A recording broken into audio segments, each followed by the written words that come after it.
Afternoon.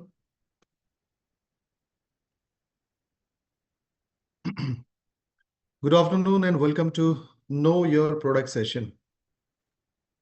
Weekly एक product session में हम लोग आपके क्वेरीज को डिस्कस करते हैं, आपके सवालों का जवाब, चाहे वो प्रोडक्ट से रिलेटेड हो, डिजीज से रिलेटेड हो, प्रोडक्ट की क्वालिटी, रिसर्च एंड डेवलपमेंट से रिलेटेड हो। सभी लोग अपने सबसे जो कॉमन क्वेरीज हैं वो चैट बॉक्स में शेयर करें। प्रोडक्ट से रिलेटेड कोई भी सवाल जो आपको पूछा जाता है वो आप यहाँ पे पूछ सकते हैं। आप डोज के बारे में पूछ सकते हैं, प्रोडक्ट की क्वालिटी के बारे में पूछ सकते हैं, कोई भी प्रोडक्ट की जो फीचर है उसके बारे में पूछ सकते हैं। जैसे हम लोग बोलते हैं evidence based patented ingredient molecules, उसके बारे में आप पूछ सकते हैं। So any any query related to products. यहाँ तक कोई बार ऐसा भी होता है कि ऐसे सिचुएशन में कौन सा प्रोडक्ट देना है, वो सवाल भी आप यहाँ पे पूछ सकते हैं। प्रोडक्ट देने का एक जो बेसिक तरीका होता है उसके बारे में हम लोगों ने इससे पहले बहुत बार डिस्कस किया। एक और चीज हम यहाँ पर डिस्कस करने वाले आज कि प्रोडक्ट देने का जो कॉन्सेप्ट है, जब हम किसी को प्रोडक्ट रेकमेंड करते हैं वो स्टेप में आती हैं।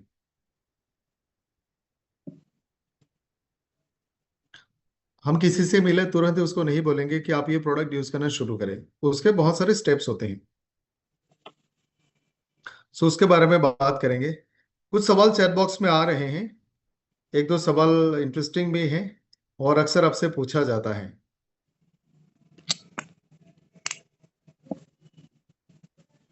बहुत बार लोग आपसे प्रोडक्ट की गारंटी मांगते हैं। बहुत बार लोग आपसे प्रोडक्ट का गारंटी मांगेगा, उसका जवाब आप लोग कैसे देते होंगे?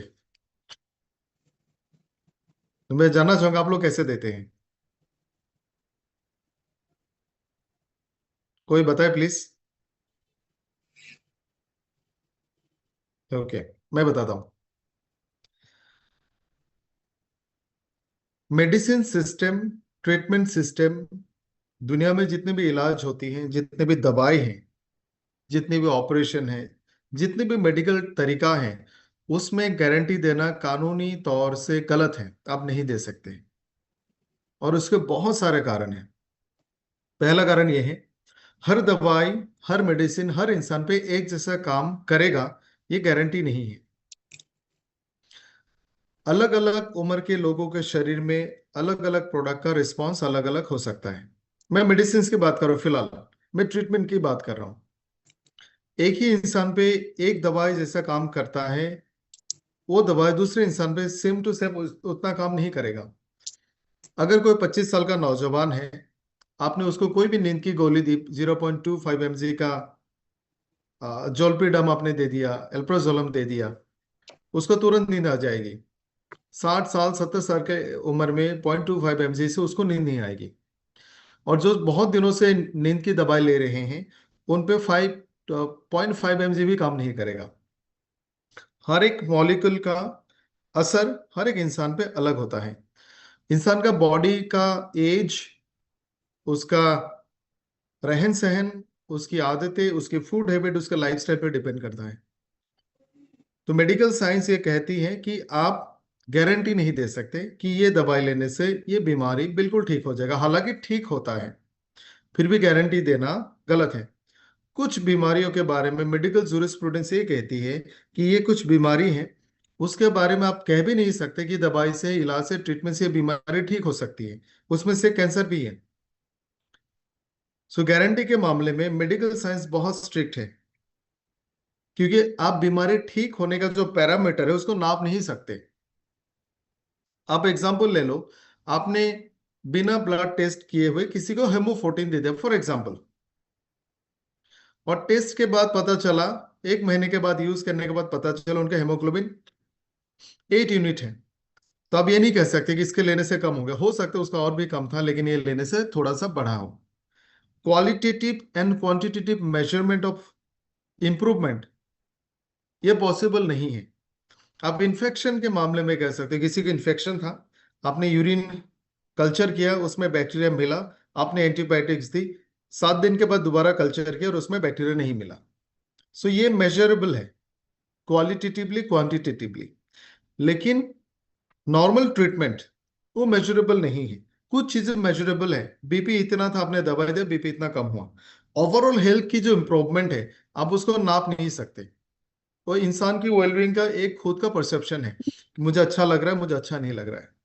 तो जो चीजें क्वांटिफाइबल नहीं है हम उसको जांच नहीं कर सकते। तो मेडिकल साइंस इसको प्रोहिबिट करती है कि आप कोई भी इलाज का गारंटी नहीं दे सकते। नहीं तो आप सोचो, बहुत सारे ऐसे दवाई आती है जो करोड़ों की कीमत में आती हैं। आप कॉमन से ऑपरेशंस ले लो, सर्जरी ले लो, एक open heart surgery, bypass surgery, एक स्टेंट लगाना, ये 4 5 10 लाख में हो जाती है, फिर भी इसका गारंटी नहीं आती है। न्यूट्रिशन का जो मैटर है ये थोड़ा सा डिफरेंट है। मेडिकल साइंस में ट्रीटमेंट तब किया जाता है जब बॉडी बीमार होता है, बहुत सारे कारणों से बॉडी बीमार होगा, हमने उसका इलाज किया। न्यूट्रिशन का मैटर अलग है। बॉडी में न्यूट्रिशन डेफिशिएंसी हो रहा था, वो बड़े आसानी से आप ब्लड ऐसे करके आप कोई भी विटामिन का कोई भी मिनरल ब्लड टेस्ट से पता कर सकते हो उसके ब्लड में अभी कितना है।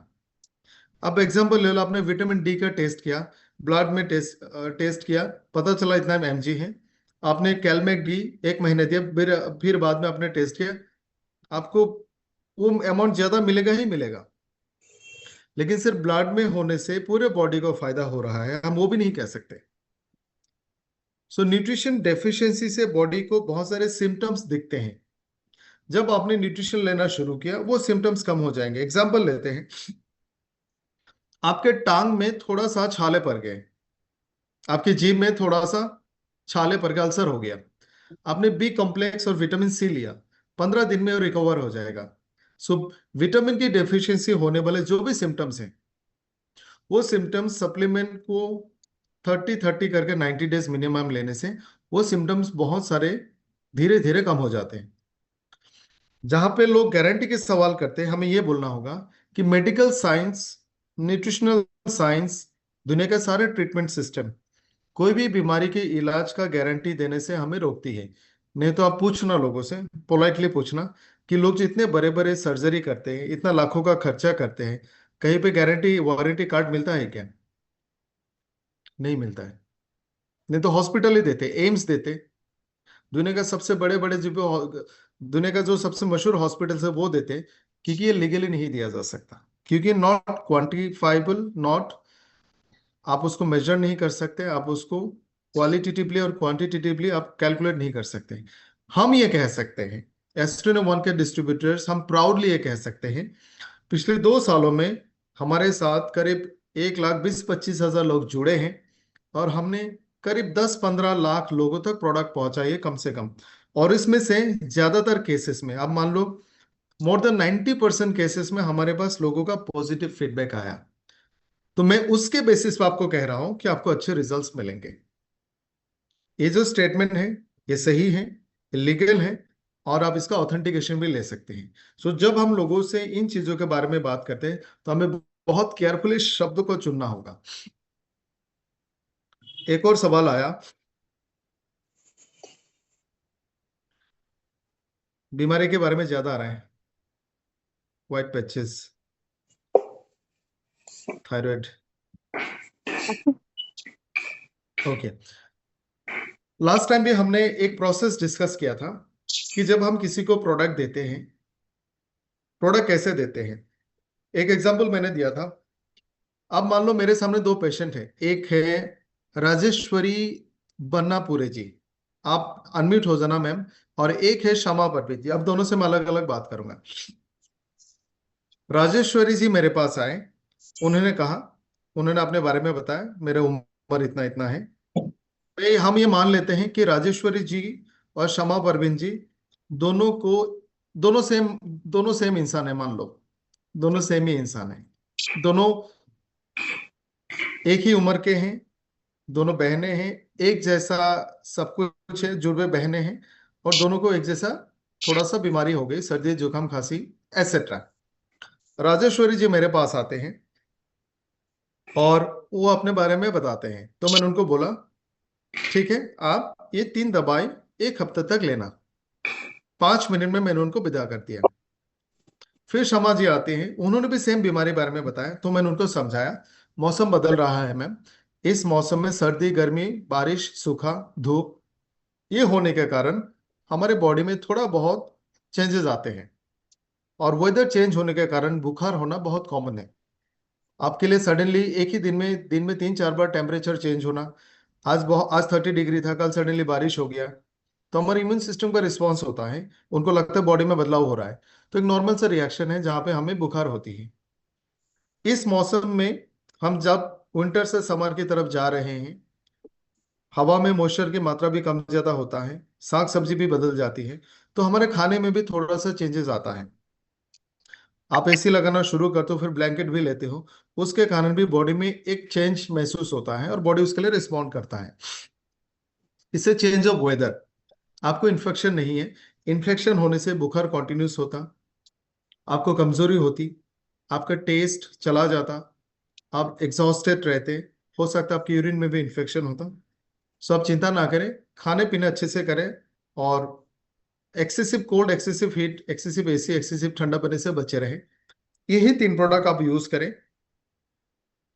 खाने में फ्रूट्स एंड वेजिटेबल्स ज्यादा पिए, अपने आप को हाइड्रेटेड रखें। घबराने की बिल्कुल बात नहीं है, कोई भी टेस्ट करने की जरूरत नहीं है। सो दोनों को मैंने सेम मेडिसिन दिए। मैं आप सभी से जानना चाहूंगा, कौन पहले ठीक होगी, राजेश्वरी या फिर शमा? क्षमा।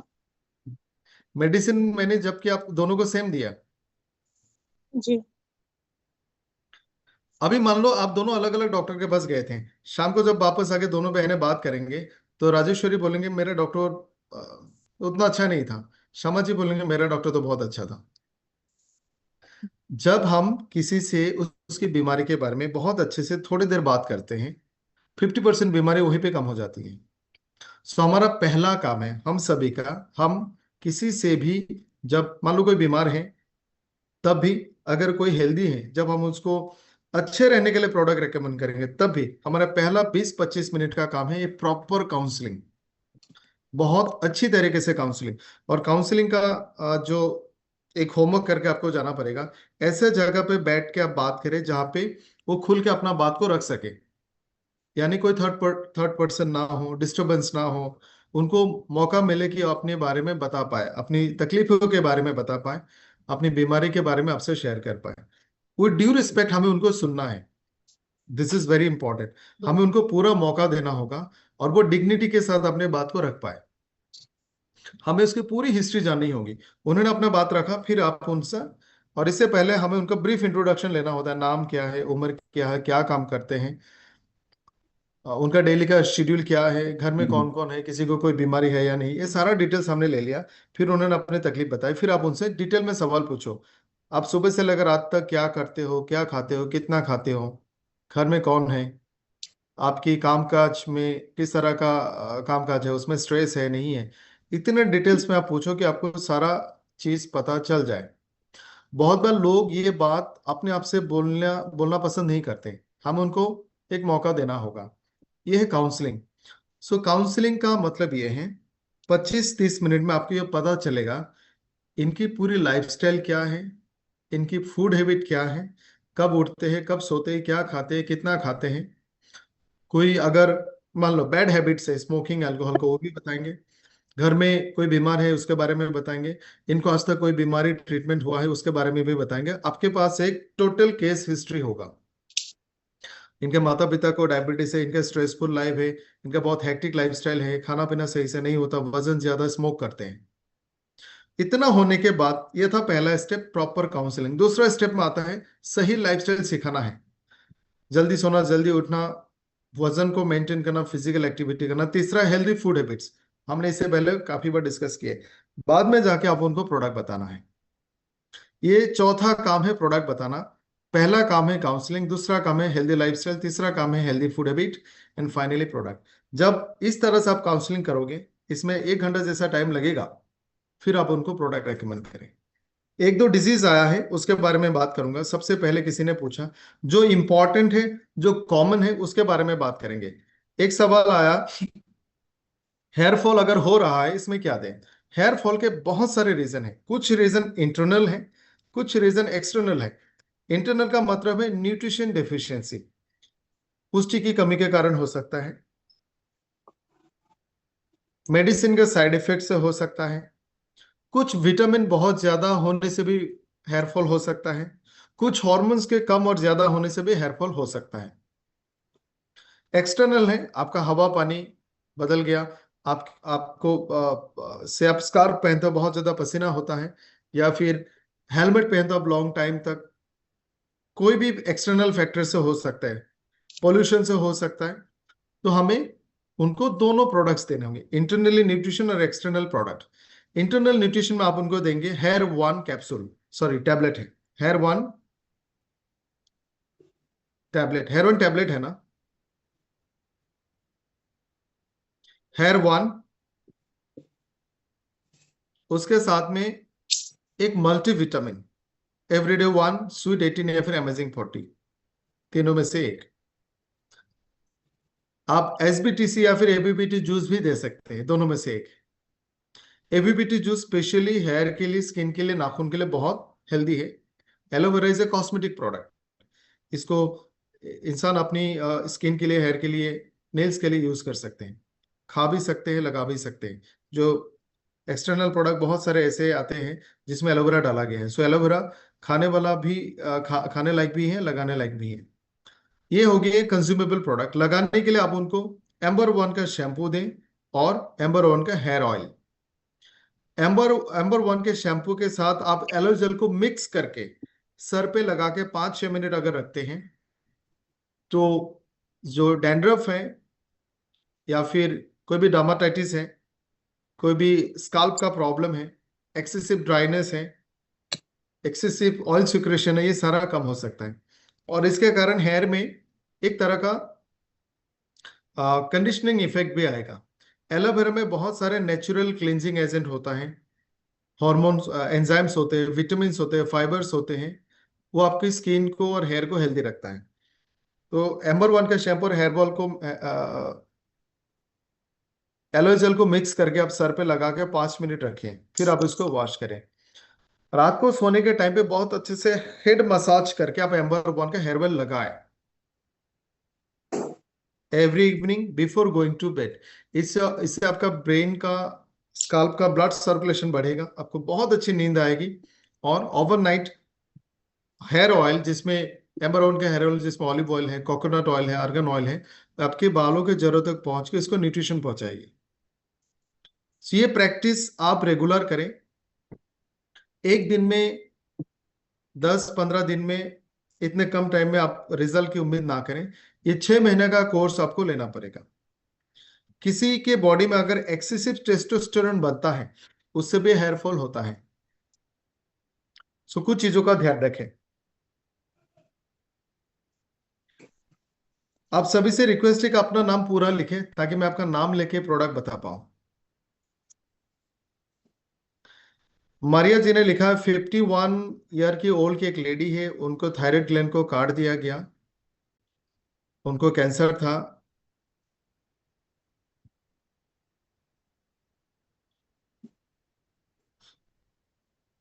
पार्शियली उनको सजेस्ट, ओके। तो मैं शॉर्ट में बताता हूँ, हमारा जो थायरोवान है, थायरोवान कोई भी थायराइड ग्लैंड की प्रॉब्लम में आप रेकमेंड कर सकते हैं। हाइपोथायराइडिज्म हो, हाइपरथायराइडिज्म हो, थायरेक्टमी हो, इसमें आप थायरो वन रेकमेंड करें, क्योंकि इसमें कैंसर डिटेक्ट हुआ और जितना पार्ट सर्जरी हुआ उसके बावजूद भी जितना रह गया, उसमें भी शायद कैंसर डिटेक्ट हुआ है। इसके लिए A9 ऑन्को रेकमेंड करें, थायरो वन, A9 ऑन्को, और एक ब्रेन वन, क्योंकि ऐसे केसेस में अक्सर लोगों को डिप्रेशन और एंजाइटी होता है। संजय जी ने लिखा एलोपैथी का 10 साल से है, और मुझे लगता है इसमें कोई मेडिसिन का साइड इफेक्ट हो सकता है, क्योंकि बहुत ज्यादा हेयरफॉल आपने लिखा, सारे बाल झड़ गए, आईब्रो भी झड़ गया। क्या इनको केमोथेरापी हुआ था किसी भी कारण से, एक बार लिखना। किसी ने लिखा 8 महीना छोटा बच्चों को A1 जूनियर दे सकते हैं क्या? बिल्कुल नहीं। स्लिप डिस्क में क्या दे सकते हैं, इसके बारे में हमने आज इससे पहले भी बहुत सारे सेशन में बहुत सारे बात की, थोड़ा शॉर्ट बताता हूँ। स्लिप डिस्क या फिर हमारे जो रीढ़ की हड्डी है, उस हड्डी की किसी भी पार्ट में इस तरह का प्रॉब्लम आती है, आप उसको स्पॉन्डोलाइसिस कह सकते हो। एक तो डिस्क इधर उधर होने से उसमें स्पॉन्डोलाइटिस होती है, एक उसमें इन्फ्लेमेशन होती है, ऑटोइम्यून भी हो सकता है। तो किसी भी कारण से रीढ़ की दो हड्डियों के बीच में एक छोटा सा स्पॉन्ज रहता है जिसको हम डिस्क कहते हैं, वो अगर घिस जाए, आगे पीछे हो जाए, निकल जाए, साइड से थोड़ा सा पतला हो जाए, तो दोनों स्पाइन में बहुत ज्यादा दबाव आता है, वो नजदीक आ जाता है। दोनों जो पेरिफेरल नर्व से जहां से न्यूरॉन्स निकलती है उसमें कॉम्प्रेशन होती है, इससे पेन होता है और सिवियर नर्व इंजरी भी हो सकता है। इसका पहला काम है हार्ड बेड पे सोए, सख्त बिस्तर पे सोए, बिना तकिया क्या सोए। डॉक्टर ने बहुत सारे हेल्दी हैबिट्स बताए होंगे, उसको फॉलो करें, एक्सरसाइज बोले होंगे उसको फॉलो करें। एंड देन हमारा तीन चार प्रोडक्ट उनको देना है। पहला प्रोडक्ट है ऑर्थो वन, दूसरा प्रोडक्ट है ब्रेन वन, तीसरा प्रोडक्ट है कैलमेक डी, चौथा प्रोडक्ट है मेरिन कोलाजन, डिस्क कोलाजन से बनती है। एंड फाइनली एक फ्लैक्स या फिर क्रिल भी दे सकते हैं। किसी भी तरह का स्पाइनल इंजुरी हो, किसी भी पार्ट में, थोरासिक हो, लंबर हो, कोकाजियल हो, सर्विकल हो, किसी भी स्पाइन में इंजुरी हो, बल्जिंग आउट डिस्क हो, उसका लॉर्डोसिस हो गया हो, उसके शेप में डिस्टरबेंस हो, कॉम्प्रेशन हो, ये तीन चार प्रोडक्ट आप दे सकते हैं। यहां तक सायटिका भी एक तरह का स्पॉन्डिलाइटिस है। जयंती जी ने लिखा है अपेंडिक्स के लिए क्या दे सकते हैं। आप सभी को बहुत शायद सकते हैं। बहुत बार ना हम चीजों को गलत पढ़ते हैं या फिर गलत बोलते हैं या फिर गलत समझते हैं, इसको ध्यान रखना। अपेंडिक्स हमारे शरीर का एक ऑर्गन है, बॉडी बॉडी होता है। सो अपेंडिक्स नया करके नहीं होता, it's already there in the human body, मतलब हमारे बॉडी में वो है। उसमें इन्फ्लेमेशन होता है, उसमें इन्फेक्शन हो सकता है, इन्फ्लेमेशन हो सकता है, उसमें इंजरी हो सकता है। ये डाइजेस्टिव सिस्टम का हिस्सा है। जो हमारा खाद्य नली है उसमें एक छोटा सा एक्सटर्नल ऑर्गन है। हाल ही में बहुत सारे मेडिकल स्टडीज आई है जहां पे कहा गया है अपेंडिक्स, उसको एक्चुअली वर्मी फॉर्म अपेंडिक्स कहा जाता है। अभी तक हमें यह लग रहा था कि ये कोई काम का नहीं है, बिना काम का ऑर्गन है, लेकिन अभी एक बहुत अच्छा मेडिकल रिसर्च सामने आया कि वर्मीफॉर्म अपेंडिक्स इंसान के डाइजेस्टिव सिस्टम और उसकी इम्यून सिस्टम को रीसेट करने का काम करता है। कभी मान लो ये खतरनाक तरीके से पूरा डाइजेस्टिव सिस्टम खराब हो गया, उसका इम्यून सिस्टम खराब हो गया, इसको दोबारा रीसेट करने का काम अपेंडिक्स करती है। सुपर वाला ने यूं ही कुछ नहीं बनाया। बहुत बार ये मान लो एक पाइप के साइड से थोड़ा सा छोटा पाइप निकल के साइड में रखा है, इसमें बहुत बार चीजें स्टोर हो जाती है, जमा हो जाती है, और उसमें इन्फेक्शन इन्फ्लेमेशन शुरू होती है। सो इसका पूरा टारगेटेड प्रोडक्ट तो नहीं है, लेकिन healthy digestive system, healthy peristaltic movement, healthy probiotic, इससे ये सुधर सकता है। So SBTC, gut pile management syrup, GPM syrup, और एक मल्टीविटामिन, ये तीन प्रोडक्ट आप उनको दे सकते हैं। एक लीवर का प्रोडक्ट भी चाहो तो रेकमेंड कर सकते हैं।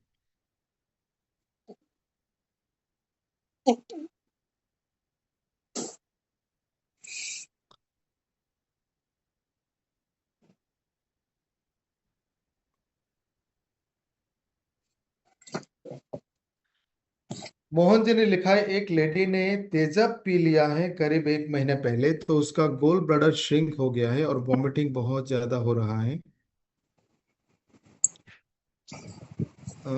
कुछ भी खाती पीती है तो वॉमिट हो जाता है और किडनी में सिस्ट भी है।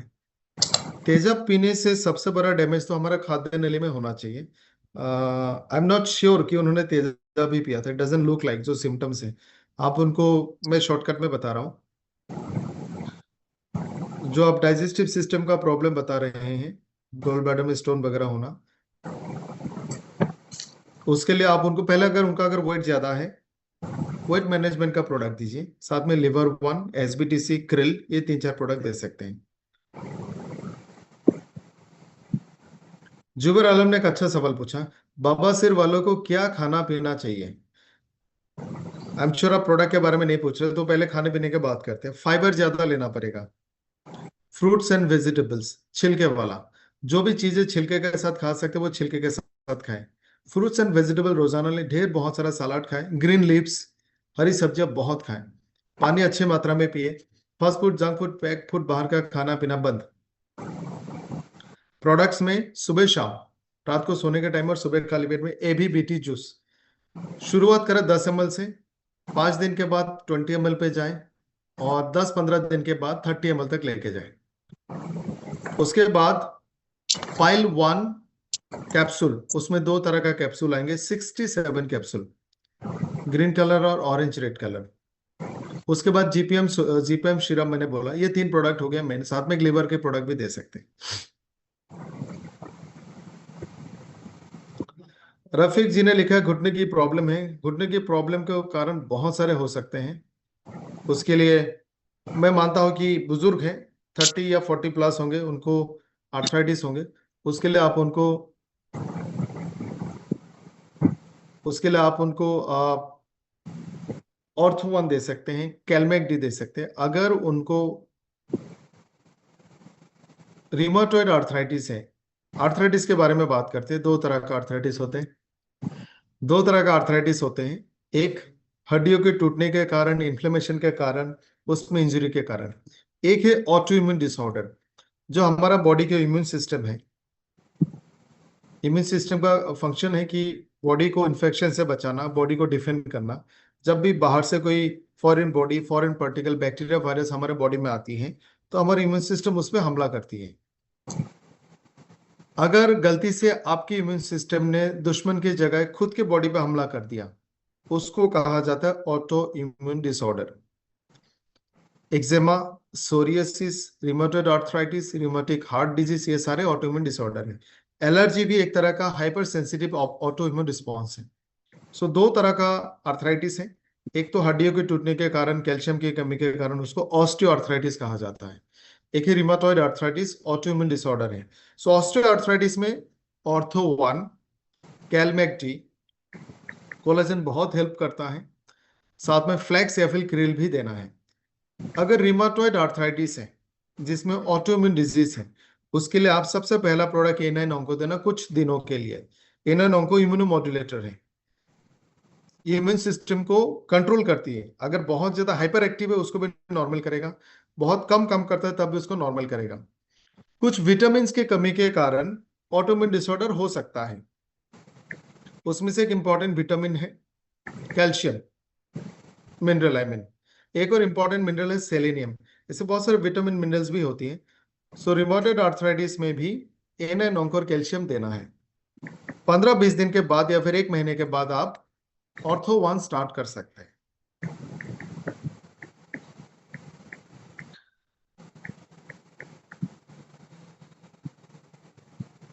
राजेश्वरी जी ने लिखा है एलोवेरा सोरियासिस के लिए यूज कर सकते हैं क्या? सोरियासिस भी ऑटोइम्यून डिजीज है, आप इसके लिए सिर्फ एनाइन ऑन्को ही रेकमेंड करें। पद्मा जी ने पूछा राइनिटिस एलर्जी परमानेंट क्यूरेबल है? ये भी एक ऑटो इम्यूनिटी हम बोल सकते हैं। आपका इम्यून सिस्टम हाइपर एक्टिव हो गया है। मुझे याद है हम जब छोटे थे, आप मानो कंक्रीट कम था, खुली मैदान ज्यादा होती थी।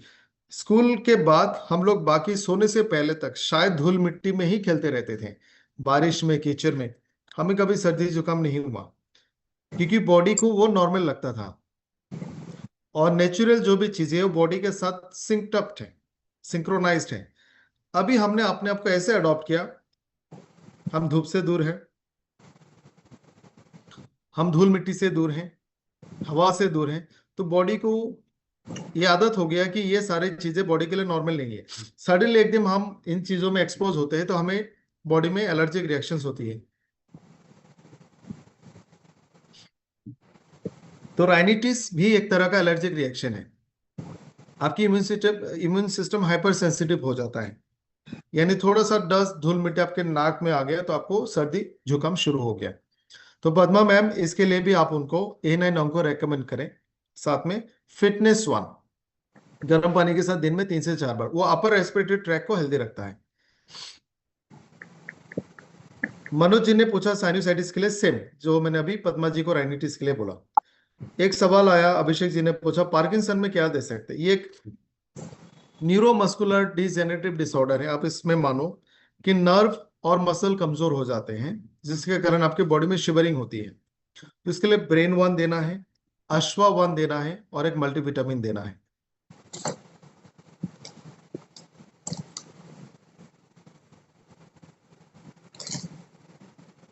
अमित जी ने लिखा लिकोडर्मा विट्यूलो के सफेद दाग में क्या दे सकते हैं। इससे पहले भी हमने इसके बारे में डिस्कस, मैं जानना चाहूंगा आप सभी से, जो भी मैं बताता हूँ आप लोग इसको नोट करते हैं क्या?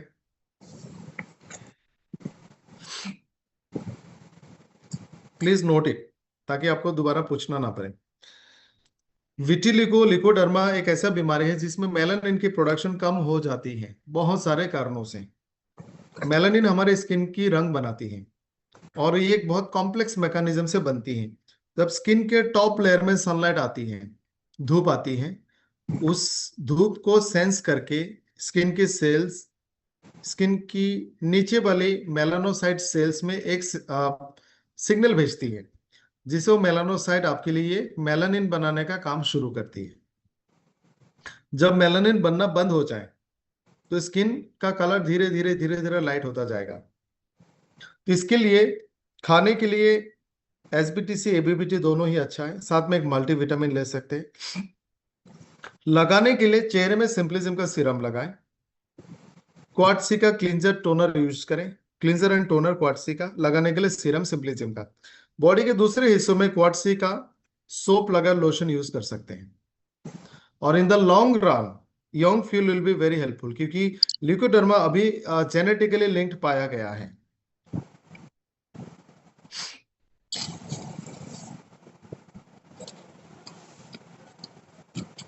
मैं सारे सवाल नहीं ले रहा हूं क्योंकि कुछ इंपॉर्टेंट है जो सबके लिए इंपॉर्टेंट है, जो जनरलाइज है, इसीलिए उनके बारे में ज्यादा बात कर रहे हैं।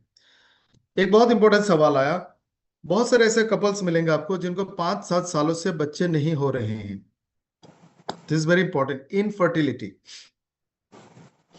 इनफर्टिलिटी इंडिया में बहुत तेजी से बढ़ रही है, इज वेरी वेरी रैपिड, और इसके बहुत सारे कारण पाए गए हैं।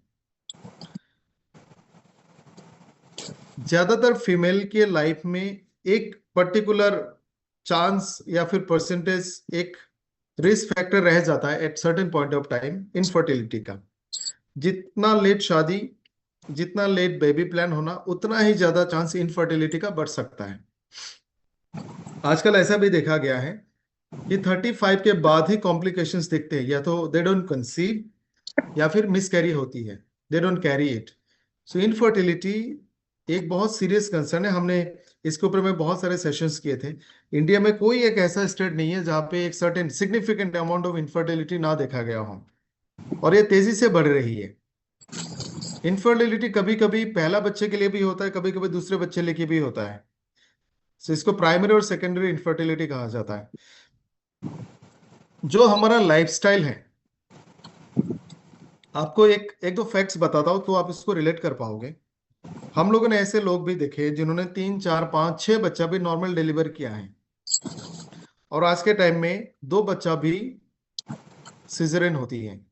यानी इंसान की बॉडी की जो एक कैपेसिटी है हर तरह का, वो बहुत कमजोर हो गया है, because of bad life style, because of bad food habit, because of cutting away from nature. हम नेचर से जितना दूर जा रहे हैं, इंसान की बॉडी में उतनी ज्यादा प्रॉब्लम्स बढ़ने लगी हैं। एक और कॉमन रीजन पाया गया है प्लास्टिक।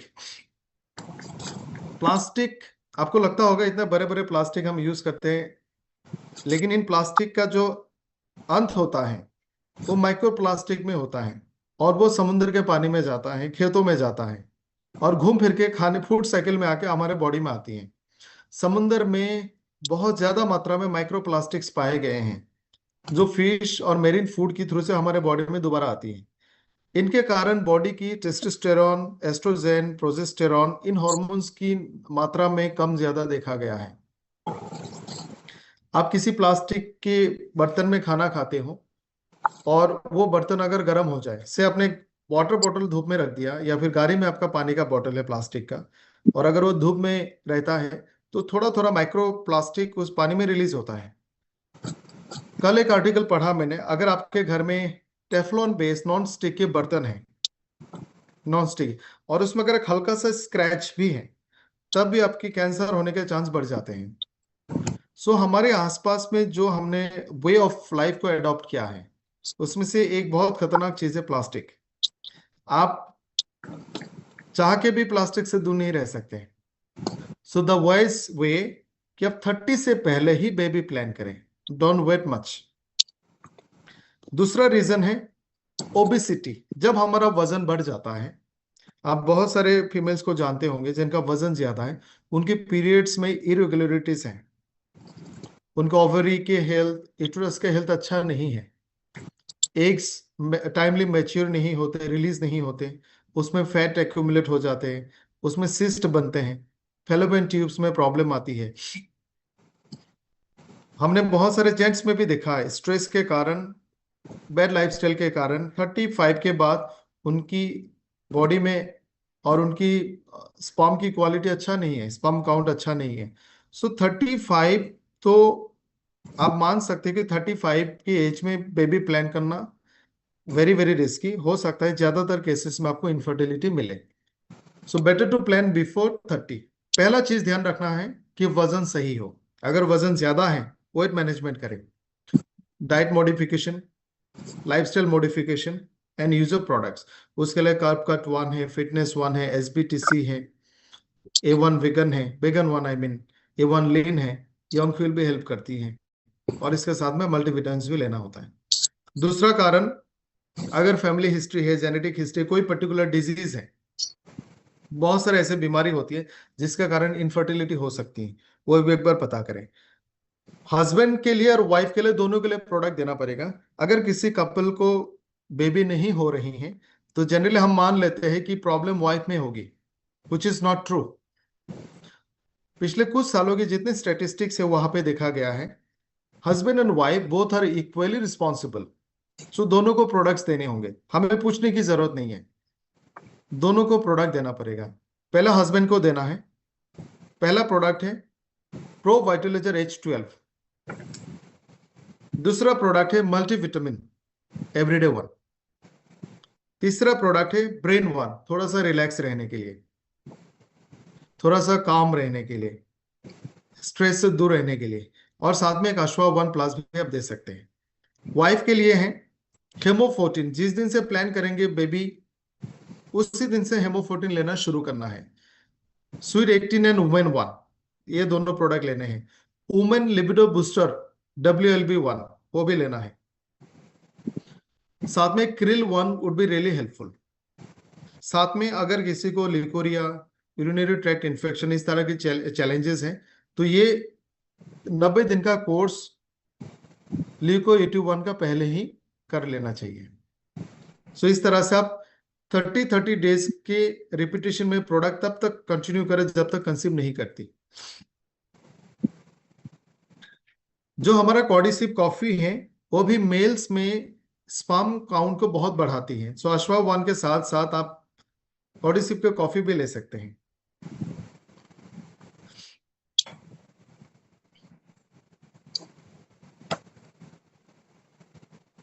गोविंद जी ने लिखा है कि 32 का फीमेल है, थायराइड ज्यादा है, थायराइड को कम करने के लिए बोला है। तो जैसे डॉक्टर ने रेकमेंड किया है, आप एज इट इज करो। साथ में आप उनको स्वीट 18 हेमोप्रोटीन दे सकते हैं।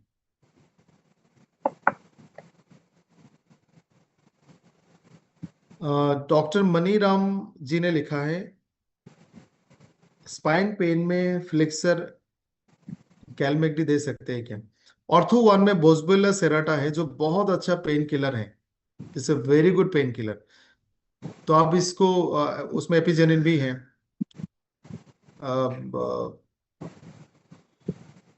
पिपरिन, जिंजर।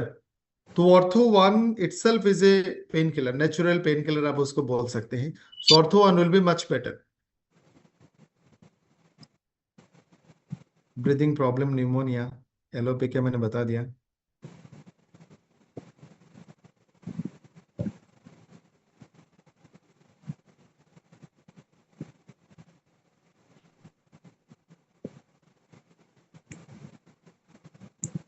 मुमताज जी ने लिखा है कि उन्होंने कुछ दिन पहले एसबीटीसी का जूस ओपन किया था, अभी तक पिया नहीं है।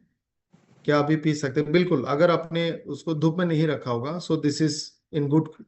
अगर कोई प्रोडक्ट आप ओपन करते हैं और उसको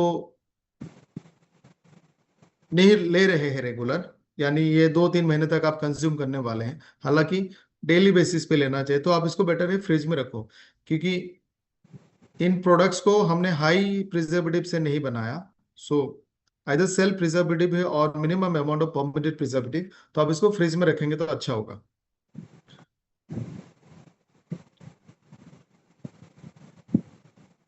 ओके। सो ज्यादातर सवालों का जवाब मैंने दे दिया। सबसे इंपॉर्टेंट एक चीज और आती है, जैसे मैंने कहा, हमने लोगों को काउंसलिंग किया, अब हमें प्रोडक्ट रेकमेंड करना है। जो लोग हेल्दी हैं, आप उनको कौन सा प्रोडक्ट रेकमेंड करोगे? जिनको कोई बीमारी नहीं है, जो बिल्कुल फिट एंड फाइन है, उनको हमें एंटी एजिंग के बारे में बताना होगा। अगर आपने सोल अटेंड किया उसके बारे में बताएं, और जो आने वाले दिनों में बीमारी हो सकती है उसके बारे में बताएं। Non communicable disease, lifestyle disorder को जो चैलेंजेस है उसके बारे में बताएं। और उनको आप दिखाओ कि आने वाला टाइम इससे भी खतरनाक होने वाला है, किसी को भी डायबिटीज, हार्ट की प्रॉब्लम, कैंसर हो सकती है। हम जल्दी बूढ़े होते हैं, बीमार होते हैं, ऑर्गन फेल्स होते हैं। फिर 3 कैटेगरी में उनको प्रोडक्ट देना है, इन 3 कैटेगरीज। पहला कैटेगरी है डिटॉक्सिफिकेशन। हम हर भारतीय सुबह से लेकर रात तक कम से कम 3-4 बार एडल्ट्रेटेड फूड खाते हैं, केमिकली टॉक्सिकेटेड फूड लेते हैं। हमारे खाने की फूड वैल्यू कम है, उसमें कलर, प्रिजर्वेटिव, सिंथेटिक चीजें डाली जाती हैं, और ये बॉडी में धीरे धीरे जमा होती है। तो इसको क्लीन करने के लिए डिटॉक्सिफायर लेना पड़ेगा। बेहतरीन डिटॉक्सिफायर है एसबीटीसी, एबीबीटी और लिवर वन। दूसरा कैटेगरी के प्रोडक्ट है मल्टीविटामिन्स। हमने 5 मल्टीविटामिन बनाए, कंप्लीट न्यूट्रिशन। बच्चों के लिए ए1 जूनियर, डायबिटीज वालों के लिए डायबिटल वन, 12-13 साल से लेकर 38 तक के लेडीज के लिए, फर्टिलिटी एज ग्रुप के लिए स्वीट 18, 38 से लेकर 45 के एज ग्रुप के लिए अमेजिंग 40, और बाकी सारे लोगों के लिए एवरीडे वन। सिर्फ 5 में से कोई एक स्पेसिफिक आप उनको दे दो। तीसरे कैटेगरी में आएगा स्पेसिफिक प्रोडक्ट। स्पेसिफिक प्रोडक्ट जैसे अगर कोई 30 साल का नौजवान है, काम करता है, स्ट्रेसफुल लाइफ है, ब्रेन वन। कोई ट्रेवलर है, बहुत ज्यादा बाहर घूमना फिरना होता है, आप उनके ए1 लीन दे दो, बोला बाहर का खाना मत खाओ, एक गिलास पानी लो, उसमें 2 चम्मच मिक्स करो, खा जाओ। कोई बहुत फिजिकल एक्टिविटी करने वाला बंदा है, आप उनको अश्वा वन दे सकते हो, वेगन वन दे सकते हो। किसी का लिवर कमजोर है, लिवर वन दे सकते हो। उसको किसी को बहुत ज्यादा स्ट्रेस है, ब्रेन वन दे सकते हैं। किसी को लंग्स में प्रॉब्लम है, अब लंग वन दे सकते हैं। इस तरह से targeted product. So detoxifier, multivitamin and specific product. साथ में स्किन केयर, पर्सनल केयर के प्रोडक्ट आप किसी को भी दे सकते हैं। 35 के आसपास के लोगों को आप यंग फ्यूल देना शुरू करें। सो ये सेशन यहीं पे खत्म करेंगे।